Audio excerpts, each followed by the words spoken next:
Pastor Praveen పగడాల మృతి గురించి రకరకాల కథనాలు చలామణిలోకి రావడం చూస్తుంటే చాలా ఆశ్చర్యం కలుగుతుంది. రాజమండ్రి సమీపంలో ఆయన మృతి చెందిన ఘటన మీద అనుమానాలు ఉన్నాయి అని అనేక మంది ఫిర్యాదులు చేశారు. రాజకీయ పక్షాలు కూడా విమర్శించాయి, ప్రకటించాయి. అది అయిన తర్వాత స్వయంగా ముఖ్యమంత్రి చంద్రబాబు నాయుడు దాని మీద విచారణ జరపని, పోలీస్ విచారణ జరపమని ఆయన చెప్పారు. ఇది అయిన తర్వాత మరికొన్ని విషయాలు బయటకు వచ్చాయన్నారు. మొదట్లో ఎస్పీ నరసింహ, ఆ తర్వాత ఐజీ అశోక్ కుమార్తో కలిసి ఎస్పీ నరసింహ వీళ్ళు వివరంగా మీడియాతో మాట్లాడారు. కొన్ని ఫుటేజీలు కూడా చూపించారు. వాళ్ళు చెప్పారు. వాళ్ళు చాలా జాగ్రత్తగానే చెప్పినట్టు కనిపించింది. అంతేకాకుండా ఐజీ అశోక్ కుమార్ అయితే తీవ్రమైన హెచ్చరిక కూడా చేశారు ఆ రోజున. ఈ వివరాలన్నీ మేము చాలా జాగ్రత్తగా వీటన్నిటిని కలిపి చూస్తున్నాము, క్రోడీకరిస్తున్నాము. వీటి మీద మా అభిప్రాయాలేవో మేము దర్యాప్తు పూర్తి అయిన తర్వాత చెప్తాము. ఈ లోపల ఈ అంశం మీద ఎలాంటి విద్వేషాన్ని పెంచేటటువంటి, వివాదాలు రగిలించేటటువంటి కథనాలు రాకుండా చూడాలి. ఇది బాగానే చాలా తీవ్రమైనటువంటి స్వరంతో ఆయన హెచ్చరించారు, ఇట్లా రాకూడదు అన్న పద్ధతిలో. కానీ చాలా ఆశ్చర్యం ఏమంటే, ప్రవీణ్ వ్యక్తిత్వం మీద ఏదో నీడలు పరిచే విధంగా, లేకపోతే ఆయన ఏం చేశారు, అది చేశారు, ఇక్కడ చేశారు, అక్కడ ఆగారు, అక్కడ అది కొన్నారు, ఈ పద్ధతిలో కథనాలే కాకుండా సాక్షులు అనేవాళ్ళని విచారించటం, ఇది మీడియా వాళ్ళు. తర్వాత పోలీసులు కూడా ఈ విషయంలో మధ్యలో మేము కూడా వాళ్ళ పాత్ర గురించి కూడా చెప్పడం, ఇవన్నీ ఎలా జరుగుతున్నాయి?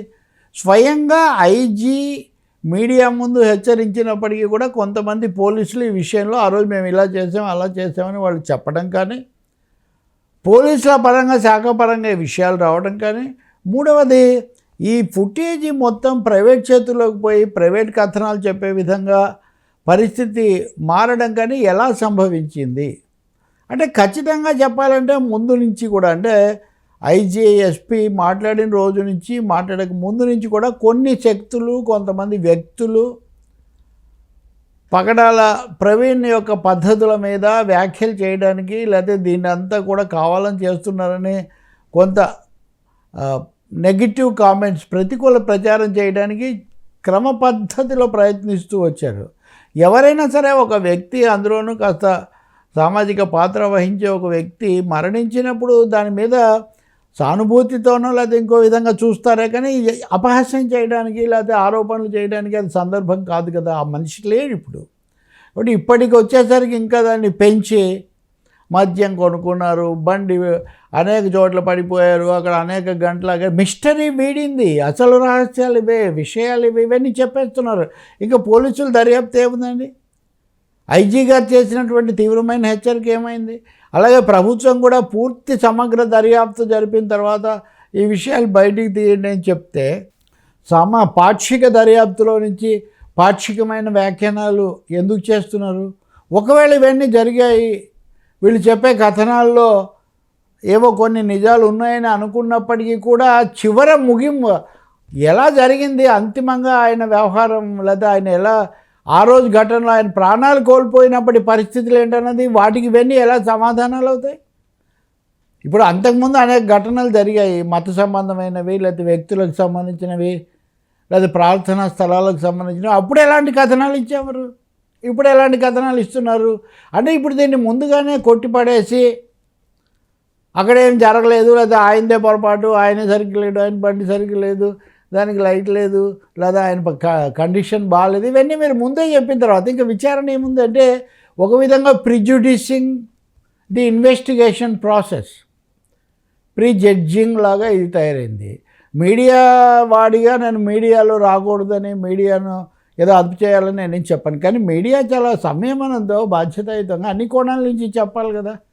మూడవది పోలీసులు అన్నవాళ్ళు, లేకపోతే అధికారులు అన్నవాళ్ళు ఈ విషయంలో మధ్యలో ఎక్కడ వ్యాఖ్యానాలు చేయకూడదు కదా, వాళ్ళు ఎక్కడ కనిపించకూడదు కదా.